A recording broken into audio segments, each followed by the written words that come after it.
me acordé de Oromo Café porque también he comprado libros allá y dije, bueno, lancémonos y preguntemos de Oscar. Entonces, un aplauso para Oscar, por favor.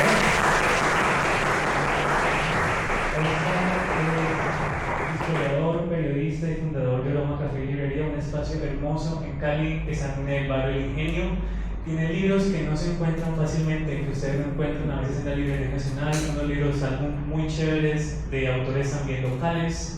Entonces es un espacio que de verdad vale la pena visitar y apoyar. Él ha trabajado para consolidar este espacio donde convergen distintos o diversos colectivos artísticos y quiere de alguna u otra manera dinamizar la cultura en la ciudad. Oscar nos va a hablar sobre el estado de las librerías en Cali y sobre muchas otras cosas más. Entonces, Oscar, te doy la palabra. Buenas tardes, buen día.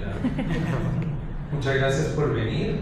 Mi nombre es Oscar Henry Moreno y soy licenciado en Historia de la Universidad del Valle. Soy periodista por accidente, empecé hace en el 2009, un viaje a Cuba que hice. Y esas cosas que me ir contando me llevaron a lo que soy, la librería Oromo Librería.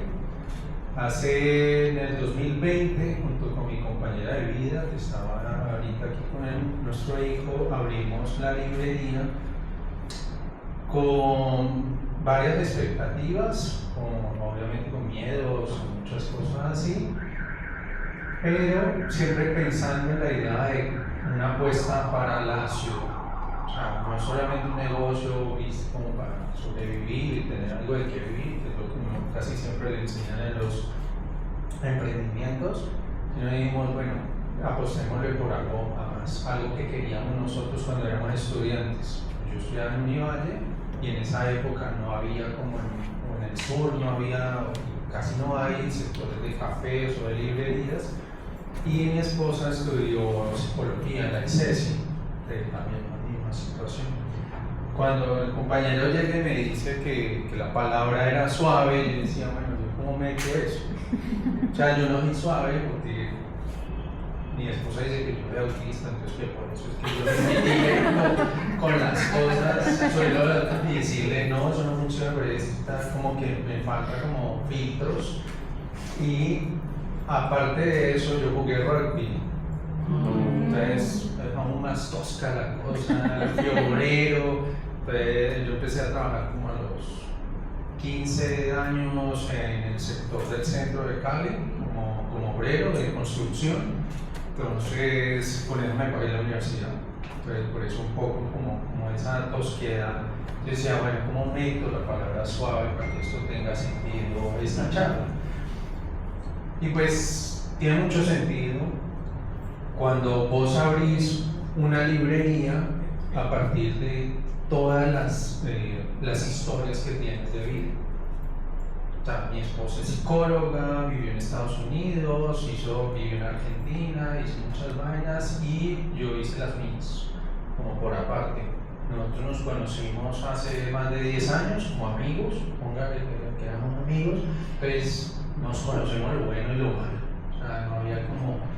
Cuando nos decidimos hacer pareja, pues como que ya la hoja de vida había pasado hace mucho tiempo.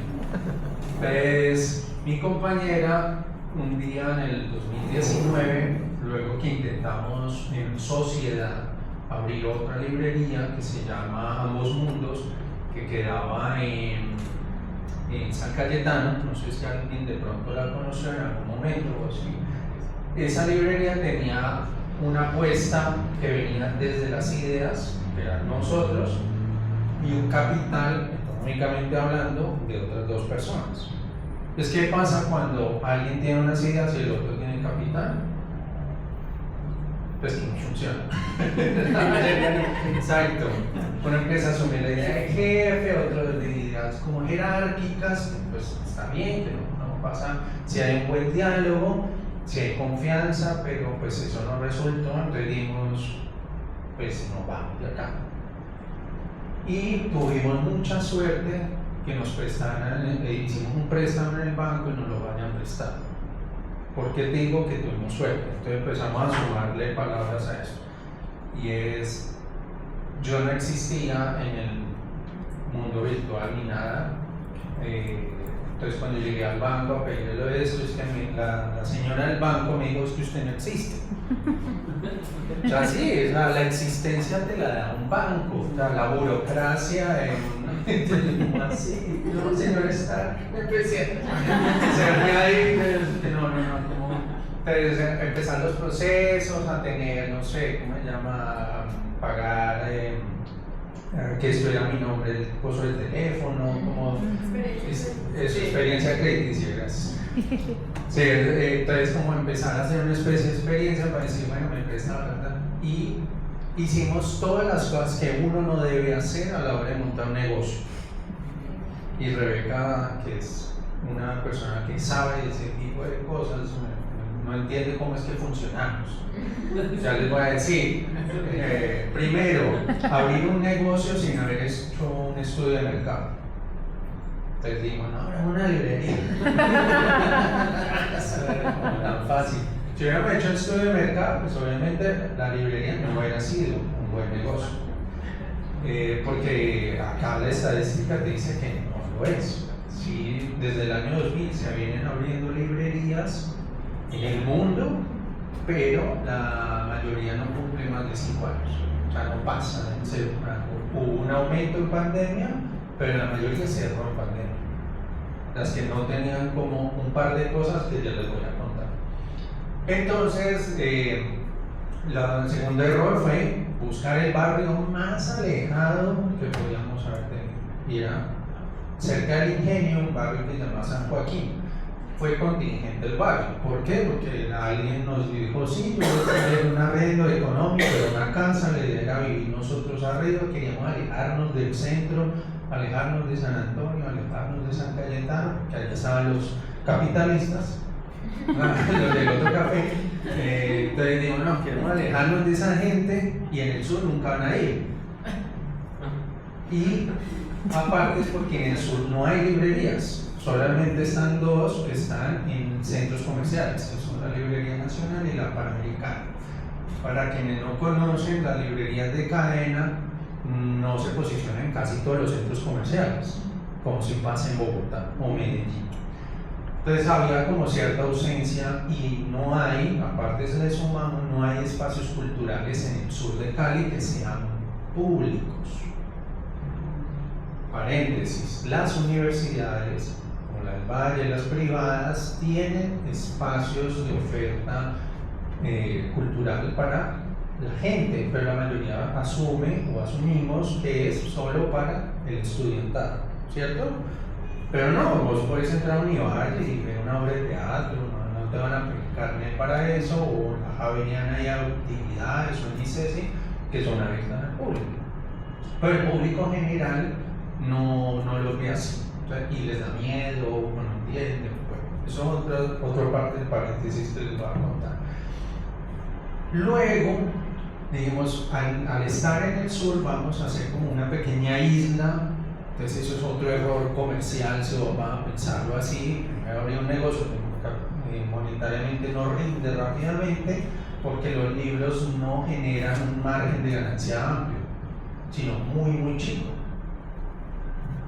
Y para los compañeros que tienen libros, que tienen editorial, saben que eso pasa así. Ya les voy a ir contando cómo sucede.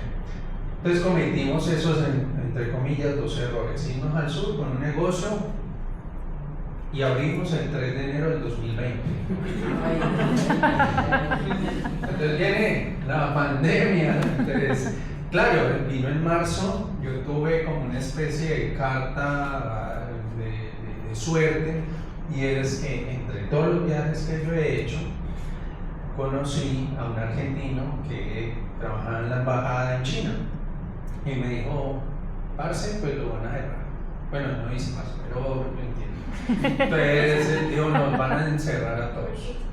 Yo me lo dije en esa época, entonces dijimos con mi compañera, hagamos eventos todos los días, los transmitimos, porque pensaba yo en la idea como periodista, hacer podcasts y charlas, cosas que uno no ve en muchos de los espacios. Entonces fue muy orgánico pasar a las transmisiones en vivo durante la pandemia, porque ya veníamos haciendo eso.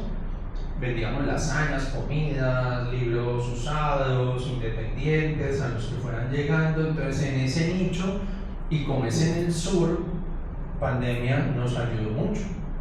¿Por qué? Porque allá la gente salía enloquecida, lo que fuera, con sus miedos, sus pulsiones, y fueron a buscarnos. Y pues aquí en el centro la cosa era más compleja, aquí había más visión del Estado, ¿no? Como más policivo, más usted no puede salir, usted no puede hacer. Entonces en cambio en el sur, pues no llegaba la ley. Entonces, pues sí, entonces uno lo abría en ese contexto diciendo, pues, párchese como si fuéramos amigos todos.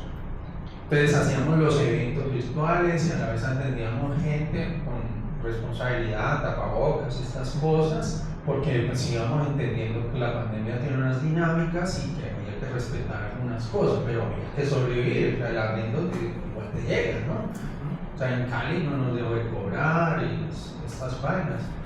Y tuvimos otra cosa de suerte, y es que empezamos a apoyar en la entrega de mercados en algunos barrios de Cali. Entonces la alcaldía nos dio un permiso. O sea, esos mercados, nosotros trabajamos mucho en la Comuna 20, que es lo de Siloé, apoyamos en temas culturales, cosas así. Entonces, como parte de nuestra filosofía como espacio de hacer un impacto en ciertas comunidades, no solo en la propia donde estamos, sino también en otras donde conocemos al público o a la población. Entonces llegamos a tener ese permiso que nos daba la facilidad de andar por toda la ciudad con ese pase por todo lado. Entonces eso nos ayudó a hacer los domicilios, a llevar los libros, y que en ese momento ese boom de lo vintage, que todo el mundo quería leer, que todo el mundo quería el pan de masa madre y yo quería las vainas, porque sí, había esa necesidad de hacer, que de una u otra manera se quedó. Y de eso podemos hablar después. Entonces, de esas cosas, esas experiencias, el barrio San Joaquín, que es al lado de la clínica Valle del Lili, pues como la salud es un buen negocio, un gran negocio, con mucha plata, pues la clínica del Valle del Lili empezó a comprar todo el barrio, hasta no es la casa donde estamos. Entonces el dueño de la casa pues no me importó por el arrendo, pero le habían pagado 700 millones de razones para decirnos, váyanse de acá. Era buena, ¿no? Pues ganamos de todas maneras algo, como no nos tocó pagar arriendo. Entonces nos fuimos y encontramos una casa en Capri, que es donde muchos ya nos habían empezado a conocer.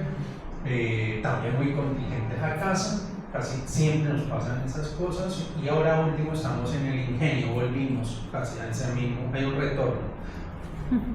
¿Por qué le apostamos al sur?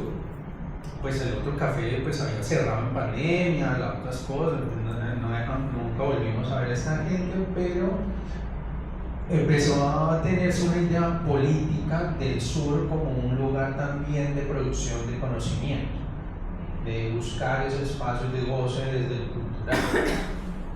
Entonces, porque la gente no accede a las universidades como para disfrute de eso, entonces nosotros ahí empezamos a hacer muchas actividades de teatro, de música, de libros, pero la gente ha ido llegando por eso, volviendo a lo suave.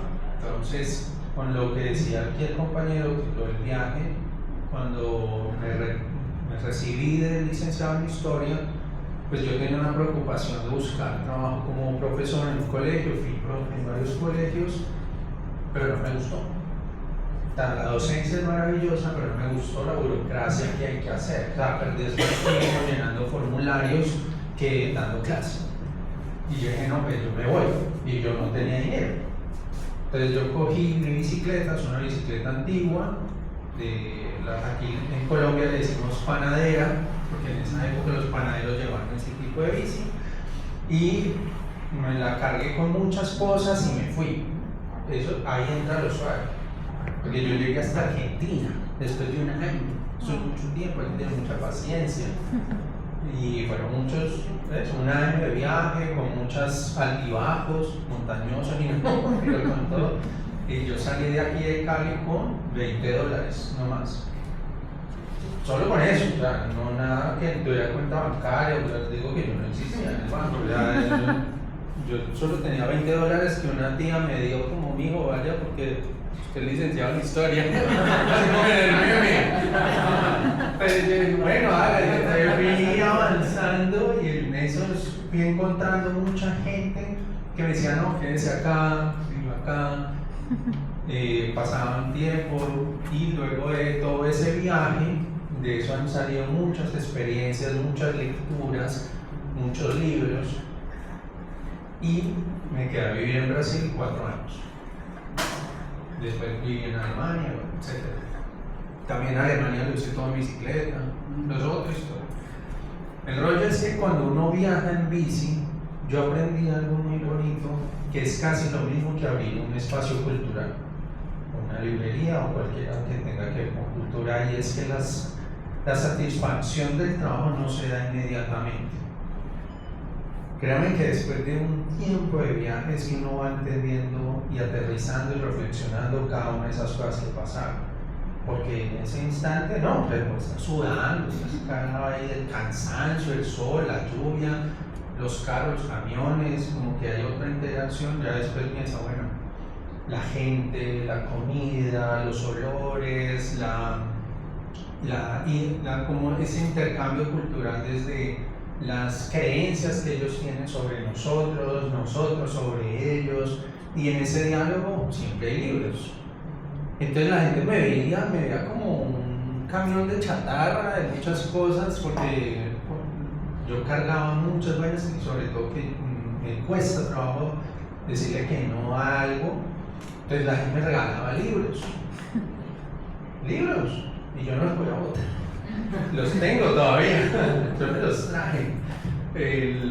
Y eso pesa, yo no me imagino lo que pesa los libros. Entonces era mi bicicleta, tenía acá al frente una maleta que era la cocina, a los lados la ropa, atrás las alforjas llevaban lo de los libros, computadoras, y aparte atrás llevaba un tráiler donde llevaba la carpa, todo imagino.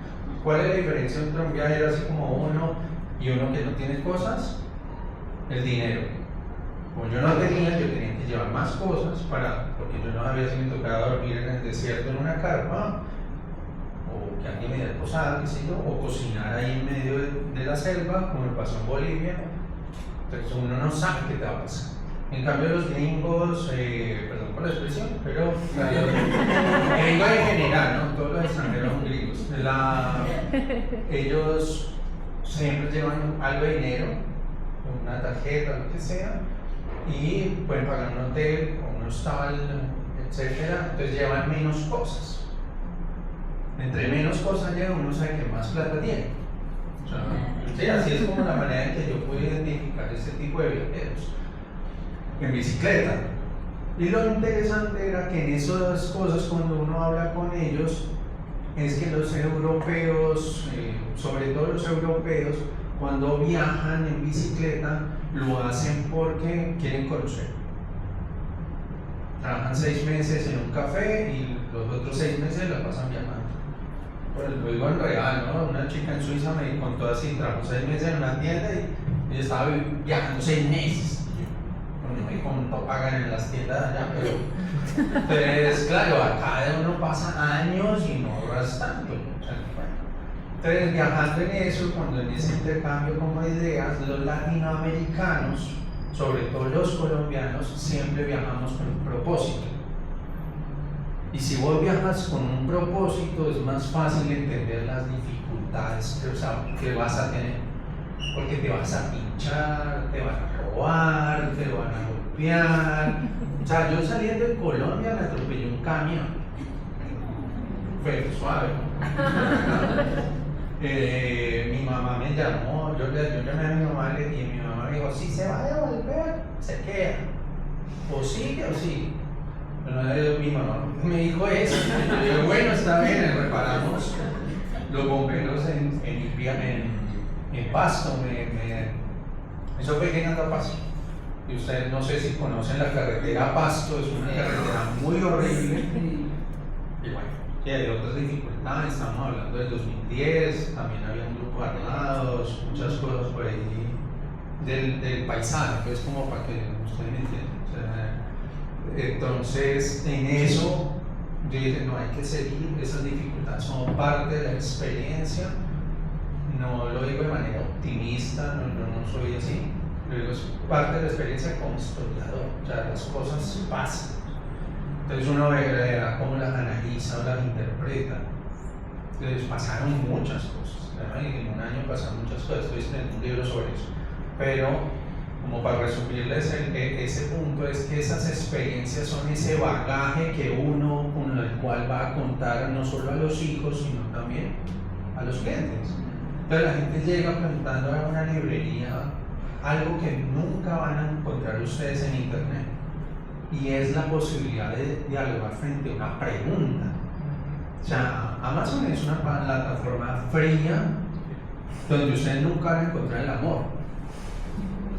¿Sí o no? O sea, nadie dice voy a encontrar el amor en Amazon, nada más va a pasar eso, ni en Tinder ni en estas cosas, porque el encuentro físico, personal, que lo que estamos haciendo acá es el que realmente construye lazos como sociedad, como comunidad y persona. Entonces la gente tiene historias muy lindas en las librerías, es justamente por eso. Entonces en la librería, cuando la gente llega, no, es que tuve un duelo, se me murió un familiar, el esposo, el papá, uno que le va a recomendar, vaya a terapia, ¿no? O sea, vaya a la iglesia, ¿no? O sea, también hace parte de las creencias de cada uno, pero uno siempre encuentra un libro.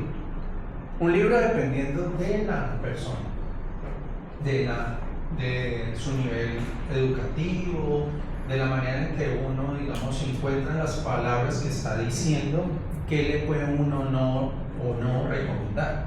Entonces los libros, uno como librero, pues a partir de esas experiencias y esas lecturas, hablar con el otro y decirle, yo le recomiendo esto a usted. Pero uno tiene que haber vivido muchos años antes de llegar a ese punto, que es diferente a los libreros, entre comillas, de las librerías de cadena. ¿Sí o no? Usted va a la Nacional o Panamericana y uno pregunta un libro sobre duelo, entonces llega la señora, duelo, está este que no hay quien. Sí, exacto, entonces hay algo frío en eso, porque ellos no son libreros, son pasalibros. ¿Sí o no? No, todos somos vendedores. O sea, esto que yo hago, eso es venta. Eso también, eso ya te lo acabas de decir, la gente asocia que nosotros somos, es que usted no vende libros comerciales. Como si lo comercial, ¿qué es lo no comercial? Entonces yo le pregunto eso, es que yo vendo eso es comercial. O sea, la gente lo asocia como algo negativo, ¿no? Pero los libros todos son comerciales. Uno de los libros que más vendemos es del compañero aquí de Salsa Sin Miseria, que es el Diccionario Salsero. ¿En serio? Es el libro, de los libros mejor hechos acá en la ciudad. Usted pone ese librito acá y todo el mundo se acerca. Eso es como la miel para las abejas. Entonces yo puedo tener un estante muy feo y yo pongo ese ahí, dependiendo del público, y yo sé que ahí va a llegar cierto tipo de gente. Entonces a los extranjeros les digo, ¿usted quiere llevar un libro y enamore allá al que tenga que enamorar? Diccionario Salsero. ¿Ya? ¿Sí o no? Venga, sí. Sí, maravilloso. Es maravilloso eso. Paréntesis, si tienen preguntas, alcen la mano, digan, pueden interrumpir, así no es fácil para que esto tenga sentido. Los libros tienen una experiencia. Entonces, piénsenlo de esta manera. La cadena del libro, que va desde la idea del escritor hasta el lector, es muy frágil. Es muy frágil porque dependemos cada uno del otro. Entonces yo siempre digo, en estos 5 años de experiencia, en reflexión de esa experiencia, que es diferente tener 20 años de experiencia y nunca haber hecho la reflexión, y es que el libro es un proceso comunitario. El libro no lo hace un escritor y ya. Entonces claro, hay escritores que se ofenden conmigo por eso. Yo le digo, no, es que uno te lo hagas del culo. Pero es que el libro es un proyecto comunitario. Sí, vos como escritor tuviste la idea, pero es como no te inventaste eso de la nada. Vos sos la historia de todas las cosas que has vivido, de todo eso que has leído, de todo lo que has visto, Entonces vos le estás robando esas ideas al otro. No, estás construyendo algo en tu cabeza de esa reflexión. Y eso pasa a un computador, a una máquina, a un mano, qué sé yo, y luego eso va a pasar a un impresor, un editor, y luego un librero, y luego un lector. Los mediadores del libro, que somos los libreros, los bibliotecarios, los clubes de lectura, todos esos espacios somos vitales para que esos libros tengan vida. ¿Sí o no? Entonces los libros, por ejemplo, los libros usados, nosotros dejamos de decirle al libro usado de segunda, porque eso suena feo. Y empezamos a decirle, pues tenemos gatos, entonces empezamos a decirle a los libros que tienen muchas vidas. Porque ¿quién le da vida al libro? Vos como lectora, vos como lector. ¿Sí o no? O sea, el libro está en el estante esperando a que vos le des vida en esa lectura.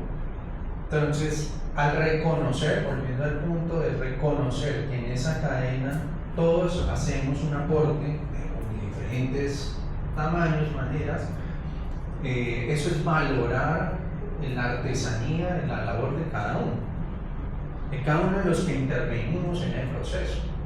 ¿Por qué? Porque estamos en una época donde producimos libros como producir el pan, y pues nadie va a tragar con la panadería.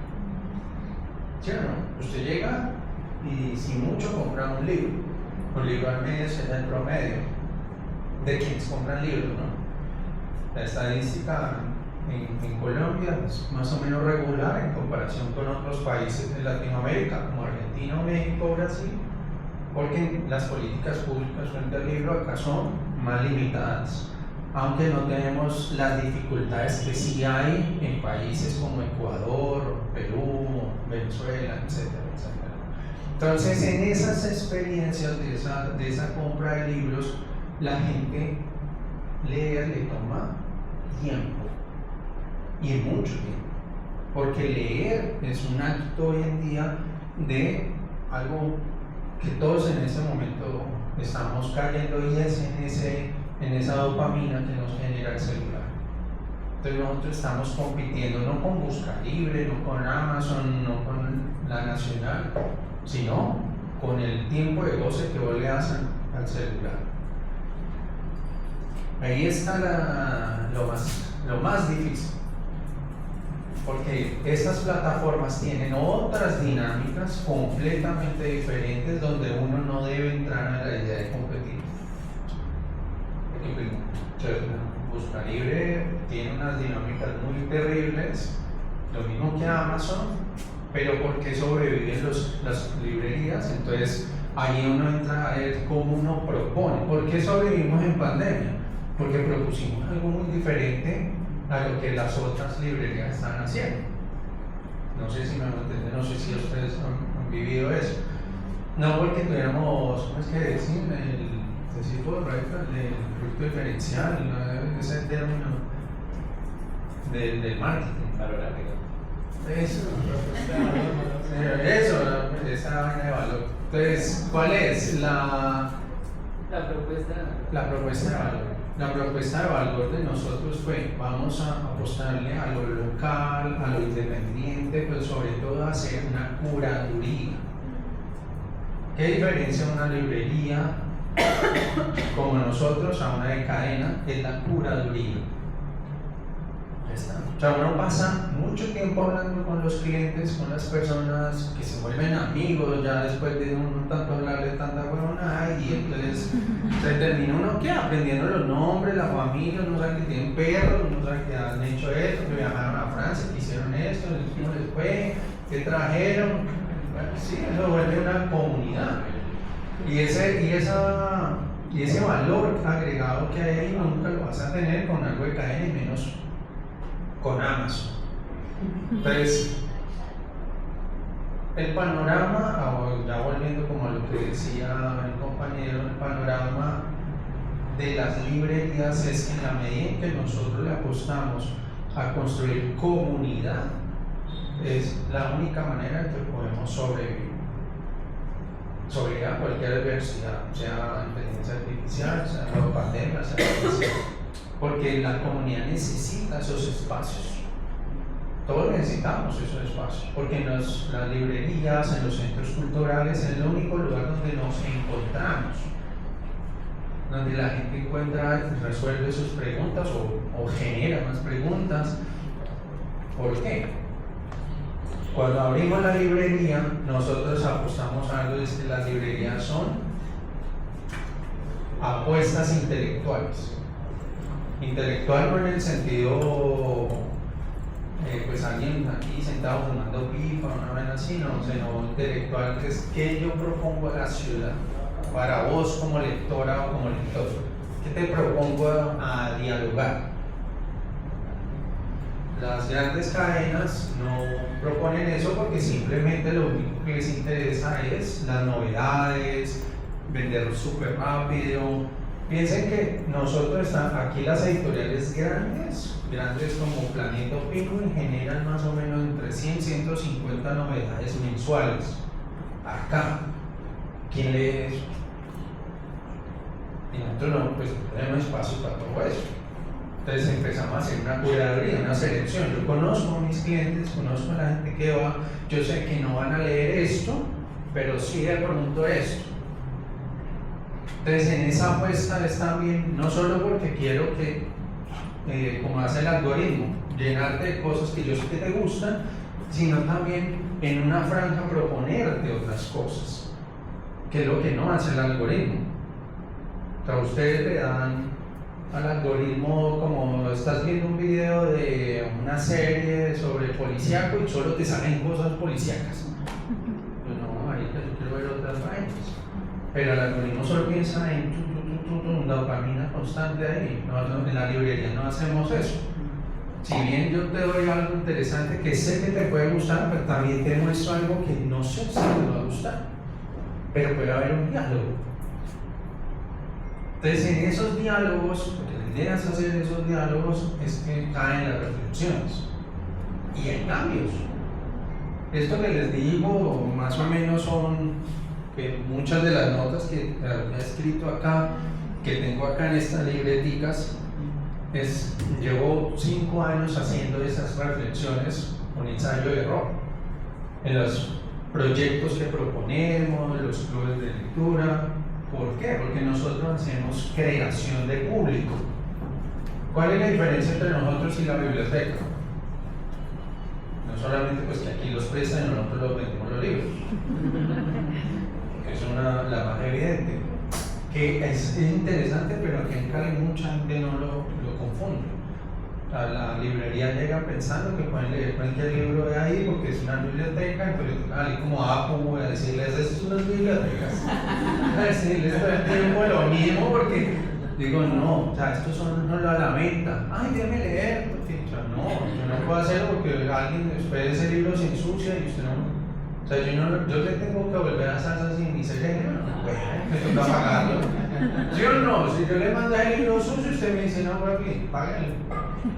No, 70.000 pesos ahí que yo no va a sacar. Entonces, y a las bibliotecas les ha pasado también, porque nosotros hablamos con bibliotecarios que nos dicen, no, es que la gente llega aquí a centenario y dice, ¿cuánto vale esto? ¿Serio? Entonces dicen, no, es que esto es una biblioteca. ¿Cuál es la diferencia de nosotros? Los privados, para entendernos así, los privados hacemos creación de público. Creación de público. Los públicos, bibliotecas, instituciones educativas, el Estado, hacen formación de público. Es algo que yo no voy a hacer. Yo no le voy a enseñar a leer a la gente. Pero sí puedo crear un club de lectura de ciencia ficción latinoamericana. Empezamos con algo así. Y ahora tenemos como 30 personas en el club.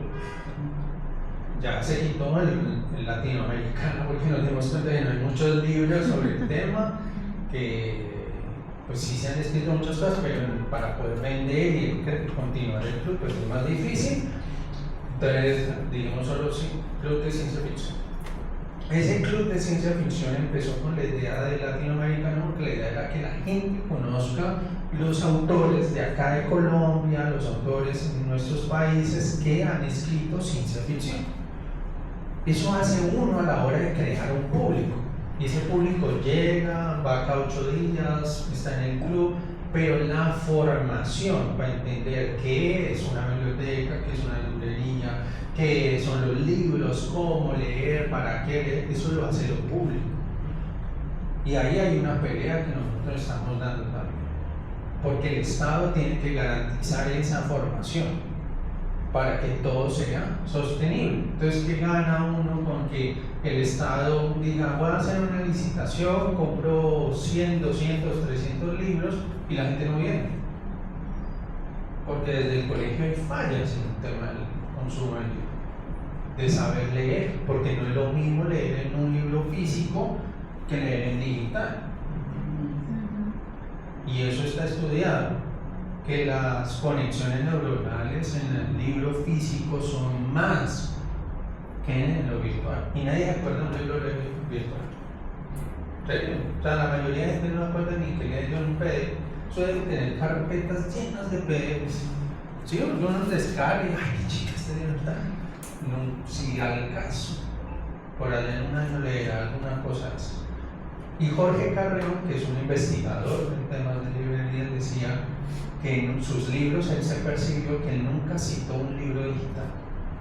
Entonces, no estoy hablando en contra de los libros digitales, pero no podemos dejar que la experiencia digital sea la única válida de aquí en adelante. O sea, el libro físico realmente está generando unas conexiones y la gente lee de otra manera, la gente interactúa con el objeto de otra manera. O sea, no es lo mismo ver una película en un cine que ver en un celular, en el bus, ahí en el mismo. O sea, no. Porque hay unas experiencias de lo sensible que te da ese objeto. Y eso no se puede dejar perder. ¿Tienen preguntas? Sí, bueno, no sé cómo es lo de los tiempos, creo que eran 20. Ya estamos en el tiempo de preguntas. Eso. Estaba tratando de contar. Pero todos a la vez. Dime. Ustedes